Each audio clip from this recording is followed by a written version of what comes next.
So, the title of the presentation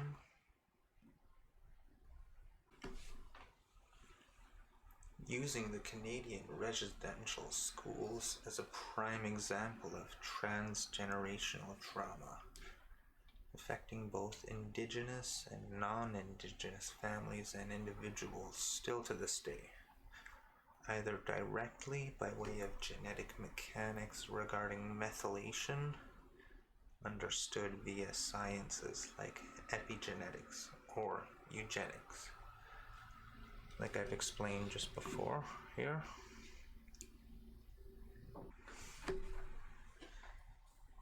and indirectly by way of cyclical dichotomies surrounding symptoms of trauma and how this cycle consequently impacts individuals who have not been directly affected via the initial experience itself or the genetic methylation that occurs in children by way of eugenics,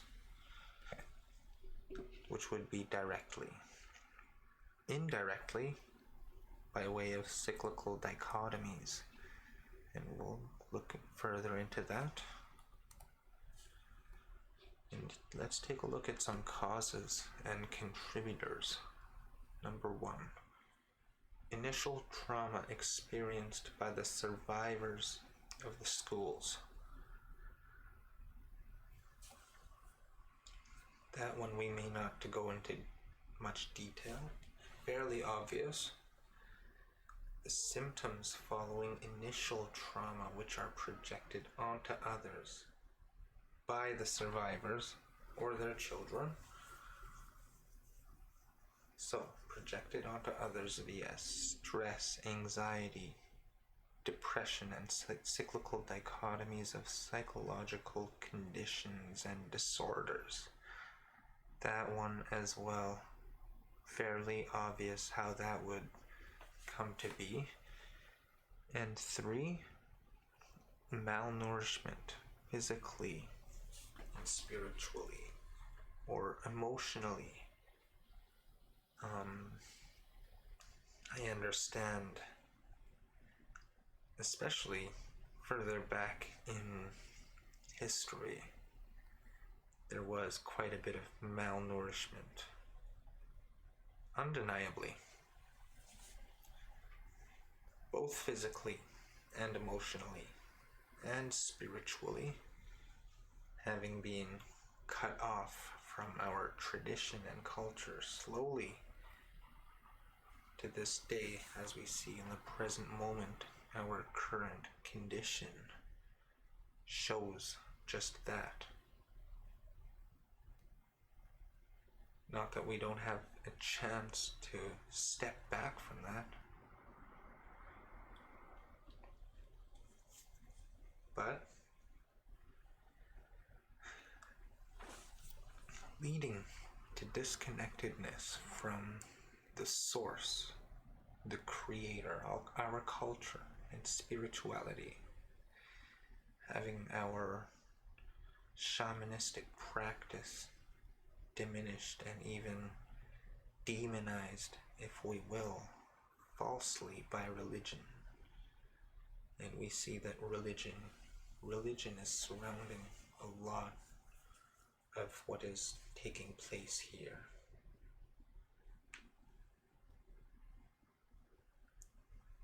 Not to say that some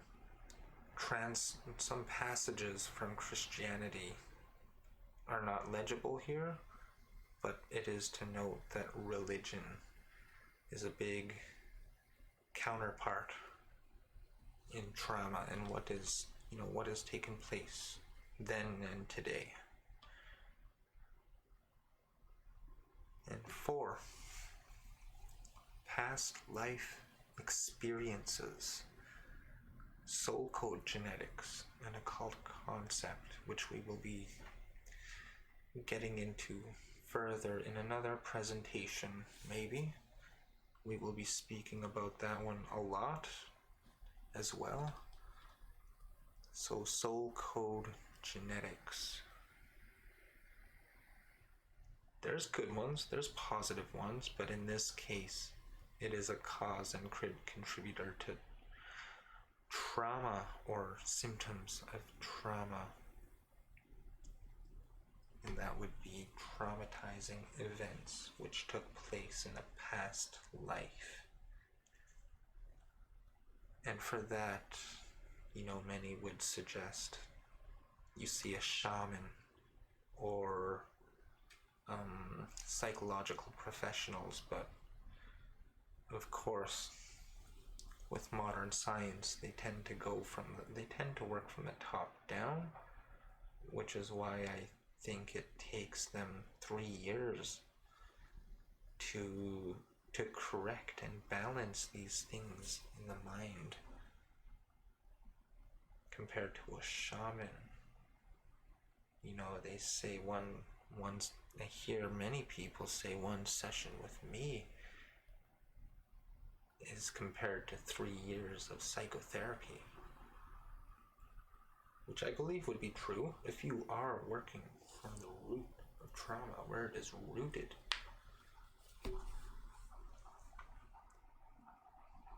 And number 5, denial of the pain or suffering, consequently resulting in a shift of the energies from the mind to the body. Being no longer conscious to the idea of the pain or suffering, the body retains the knotted up energies, if you will, within the metaphysical properties of the organs, although not limited to these regions, and I'll explain that. Consider the liver and health problems that may arise there. Symptoms.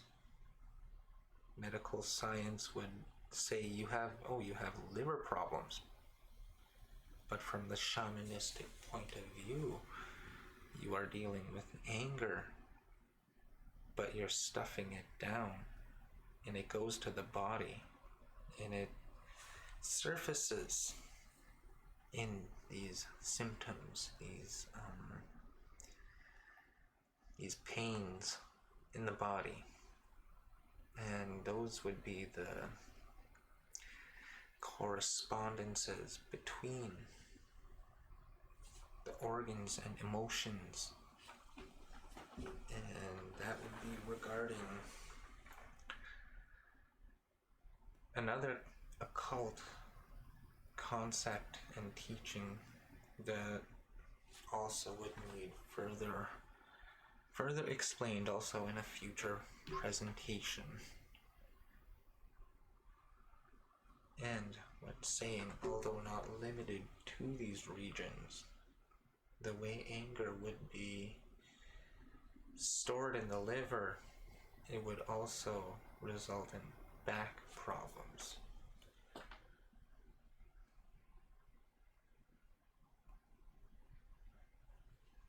So people dealing with back problems are also dealing with anger problems. So you see that prevalent in occult knowledge and practice. Occult meaning something that has been hidden from plain sight, maybe even deliberately. Sometimes for good reasons, sometimes for bad reasons, but that is the meaning of the word occult. Now let's look at another occult concept here: soul fragmentation. A fail-safe mechanism of the soul. If ever too much trauma occurs, the soul will fracture itself, although still contained within the unlimited individual. Hence the disconnectedness, irritability, depression, anxiety, etc. Even dreams, visions, projections of this fractured soul, sometimes in form of hallucinations, as medical professionals would see it, although to the shamanistic point of view, these hallucinations would actually be the fractured part of soul being projected back to the individual by the lower mind. It is, after all, the lower mind which would send the idea of trauma to the body from the conscious mind via onset denial of the trauma or its pain. Now, I have experienced this. This happens naturally with even the passing of a loved one, and not having dealing with that properly, it will result in psychological knotted up energies. It will result in physical ailments on top of other things that would also equate to trauma or traumatic or symptoms of trauma. Now, this is a mental construct encompassing emotions which empathetically have correspondence between mind and body, but all is mental, even expressed by the sciences of today. Kind of like how they say, if a tree falls in the forest and nobody is there to hear it, doesn't make a noise, doesn't make sound. And science would say that particles, while observed, change their nature, they change their behavior simply because of the mind and its perception. That's another example of what I've just said here.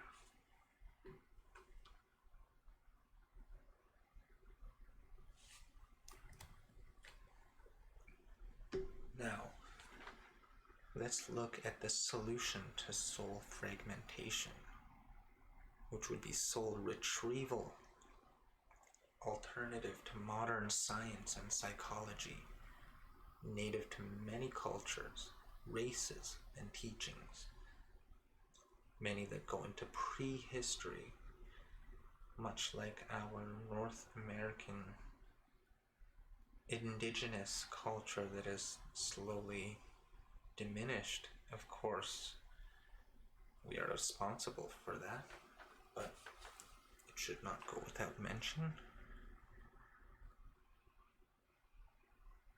Anyways, alleviation of soul ties and soul contracts, one aspect of soul retrieval, which would be the past life regressions that would take place, that would equate to trauma, these souls that went unfulfilled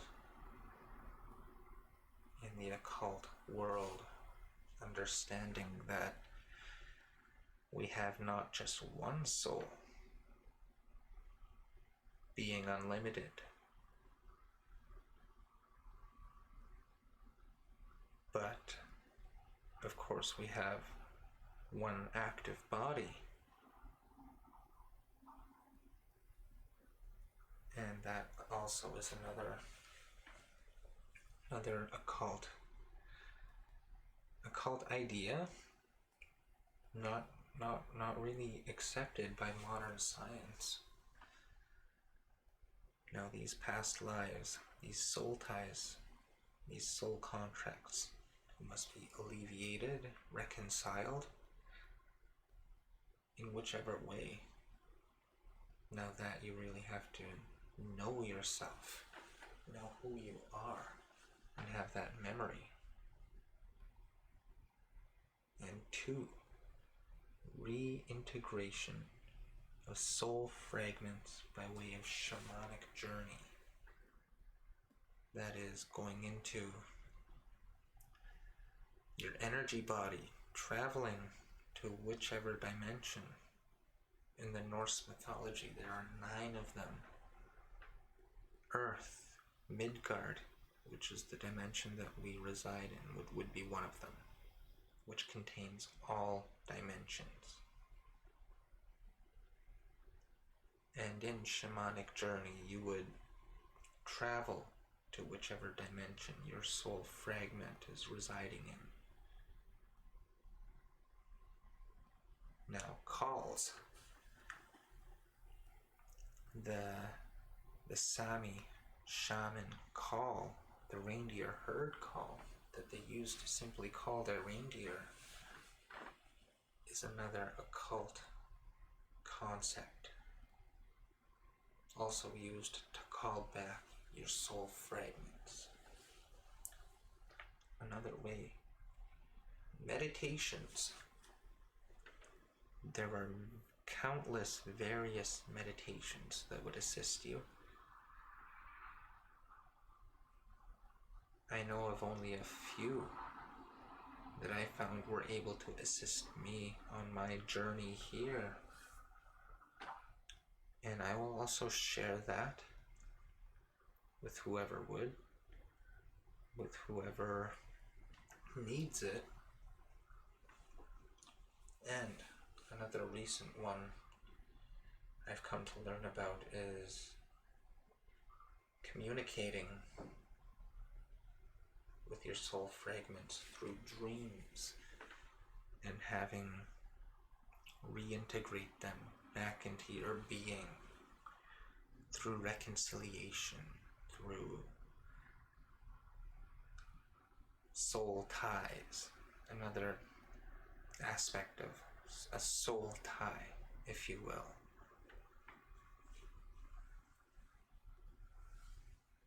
Now 3, unraveling the very energies that equate to symptoms of soul loss or soul fragmentation, the initial point of trauma from the exact moment it happened, even in some cases where the exact moment may not have occurred within the current lifetime. Consider past life regressions, as we've explained earlier. Now, solutions to all of this, the fundamental basis of which I have founded my own pathwork and framework upon for healing in trauma and all of this. Number 1, laws of mentalism, your state of mind, understanding the universal laws and principles of nature and human morality. Natural law.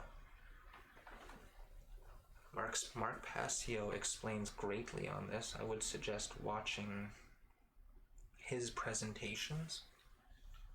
I will also be doing some upcoming work, some upcoming material explaining further these laws and principles.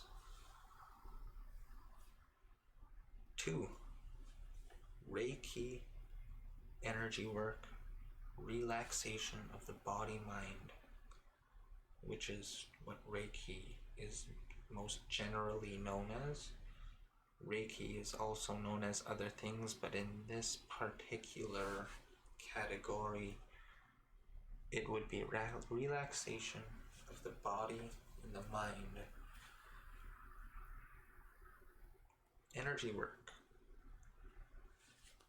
That would be working with the organs, dealing with the energies contained there, even working with the chakras, the energies, the memories contained in the spheres of energy, as some would understand it. Now 3, meditation in general, as I've explained, There are meditations for soul fragmentations, or soul fragmentation, soul retrieval, and there are more generalized meditations to maybe clear your mind, to focus on the task at hand, for remembering, knowing and understanding the initial point of trauma, as I've expressed. Now 4, work from where the trauma is rooted, which would be the cause, rather than starting with the symptoms, which would be the effects. Now these, again, understanding laws of nature plays an important role. Laws of nature, the universal laws, cause and effect would be one of them. Dedication, commitment, discipline, wisdom, etc. By principles of expansion and growth, opposite of contraction and dissolution, and by integrating tools from all spectrums and